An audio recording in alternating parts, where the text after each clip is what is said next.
ಅಧಿಕಾರಿಗಳ ವರ್ಗಾವಣೆಗೆ ಯತೀಂದ್ರ ಸಿದ್ದರಾಮಯ್ಯ ಕಮಿಷನ್ ಪಡಿತಾ ಇದ್ದಾರೆ ಅಂತ ಪ್ರತಾಪ್ ಸಿಂಹ ಮಾಜಿ ಸಂಸದರು ಆರೋಪ ಮಾಡಿದ್ರು. ಇದಕ್ಕೆ ತಿರುಗೇಟು ಕೊಡ್ತಾ ಇದ್ದಾರೆ ಎಂಎಲ್ಸಿ ಯತೀಂದ್ರ ಸಿದ್ದರಾಮಯ್ಯ.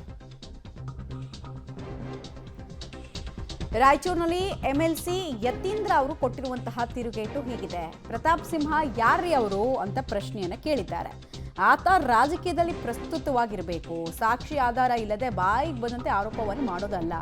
ಅವರ ಪಕ್ಷವೇ ಅವರನ್ನ ಗಂಭೀರವಾಗಿ ತೆಗೆದುಕೊಂಡಿಲ್ಲ, ನಾವು ಯಾಕೆ ಅವರನ್ನು ಸೀರಿಯಸ್ ಆಗಿ ತಗೊಳ್ಬೇಕು ಅಂತ ಮಾಜಿ ಸಂಸದರ ವಿರುದ್ಧ ಯತೀಂದ್ರ ಟಾಂಗ್ ಕೊಟ್ಟಿದ್ದಾರೆ. ಈ MLAಗಳ ಕಾಟ ಒಂದೊಂದು ಸ್ಟೇಷನಲ್ಲಿ 50 ಲಕ್ಷ 60 ಲಕ್ಷ 1 ಕೋಟಿ ವಸೂಲಿ ಮಾಡ್ತೀರಿ ನೀವು. MLAದು ಮಿನಿಟ್ ತರಬೇಕಾದ್ರೆ ಅವನಿಗೆ ಟ್ಯಾಕ್ಸ್ ಕಟ್ಟಬೇಕು.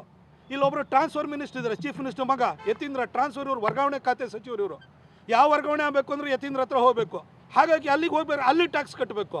ನಿಮ್ಮ ಬರೀ ಕಲೆಕ್ಷನ್ ಅಷ್ಟೇನಾ? ಯಾರು ಜಾಸ್ತಿ DK ಜಾಸ್ತಿ ಕಲೆಕ್ಷನ್ ಮಾಡಿ ರಾಹುಲ್ ಗಾಂಧಿ ಕಳಿಸ್ತಾರೋ, ಸಿದ್ದರಾಮಯ್ಯನವ್ರು ಜಾಸ್ತಿ ಕಲೆಕ್ಷನ್ ಮಾಡಿ ರಾಹುಲ್ ಗಾಂಧಿ ಕಳಿಸ್ತಾರೋ, ಈ ಥರ ನಿಮ್ಮದು ಹೋರಾಟ ಇಲ್ಲಿಗೆ ನಡೀತಾ ಇದೆ. ಜನಕ್ಕೆ ಯಾವುದೇ ರಕ್ಷಣೆ ಇಲ್ಲ. ಮೈಸೂರು ಜನ ಇದನ್ನು ನೋಡ್ತಾ ಇದ್ದಾರೆ, ಏನು ಮಾಡೋಕ್ಕಲ್ಲ, ಅಸಹಾಯಕರಾಗಿದ್ದಾರೆ. 5 ವರ್ಷ ನಿಮಗೆ ಕೊಟ್ಬಿಟ್ಟಿದ್ದಾರೆ. ಹಾಗಾಗಿ ಸೈಲೆಂಟಾಗಿ ಇದನ್ನು ಸಹಿಸ್ಕೊಳ್ಬೇಕಾದಂಥ ಪರಿಸ್ಥಿತಿ ಬಂದಿದೆ. ಆದರೆ ನಾನು ಸಿದ್ದರಾಮಯ್ಯನವರಿಂದ ಪ್ರತಾಪ್ ಸಿಂಹ ಯಾರ್ರೀ?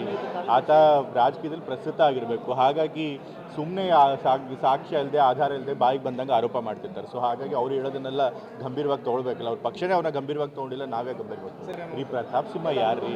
ಆತ ರಾಜಕೀಯದಲ್ಲಿ ಪ್ರಸ್ತುತ ಆಗಿರಬೇಕು. ಹಾಗಾಗಿ ಸುಮ್ಮನೆ ಸಾಕ್ಷ್ಯ ಇಲ್ಲದೆ ಆಧಾರ ಇಲ್ಲದೆ ಬಾಯಿಗೆ ಬಂದಂಗೆ ಆರೋಪ ಮಾಡ್ತಿರ್ತಾರೆ. ಸೊ ಹಾಗಾಗಿ ಅವ್ರು ಹೇಳೋದನ್ನೆಲ್ಲ ಗಂಭೀರವಾಗಿ ತೊಗೊಳ್ಬೇಕಲ್ಲ. ಅವ್ರ ಪಕ್ಷನೇ ಅವ್ರನ್ನ ಗಂಭೀರವಾಗಿ ತೊಗೊಂಡಿಲ್ಲ, ನಾವೇ ಗಂಭೀರವಾಗಿ. ವರ್ಗಾವಣೆ ದಂಧೆಯಲ್ಲಿ ತೊಡಗಿಕೊಂಡಿದ್ದಾರೆ ಯತೀಂದ್ರ ಸಿದ್ದರಾಮಯ್ಯ ಅವರು ಅನ್ನೋದು ಆರೋಪ. ಈ ಸರ್ಕಾರ ಅಸ್ತಿತ್ವಕ್ಕೆ ಬಂದಾಗಲಿಂದ 1 ತಿಂಗಳಿಂದ ಕೂಡ ಕುಮಾರಸ್ವಾಮಿ ಅವರು ಇಂಥದ್ದೇ ಆರೋಪ ಮಾಡಿದ್ರು. ಈಗ ಪ್ರತಾಪ್ ಸಿಂಹ ಅವರು ಮುಂದುವರೆದು ಆರೋಪ ಮಾಡ್ತಿದ್ದಾರೆ. ಇದಕ್ಕೆಲ್ಲ ತಿರುಗೇಟು ಕೊಡೋ ಕೆಲಸವನ್ನು ಇವತ್ತು ಯತೀಂದ್ರ ಸಿದ್ದರಾಮಯ್ಯ ಅವರು ಮಾಡಿದ್ರು. ಅವ್ರು ಹೇಳ್ತಾ ಇದ್ದಾರೆ ಪ್ರತಾಪ್ ಸಿಂಹ ಅವರನ್ನ ಸೀರಿಯಸ್ ಆಗಿ ಯಾಕೆ ತಗೋಬೇಕು ಅನ್ನೋದು ಅವ್ರ ಪ್ರಶ್ನೆ.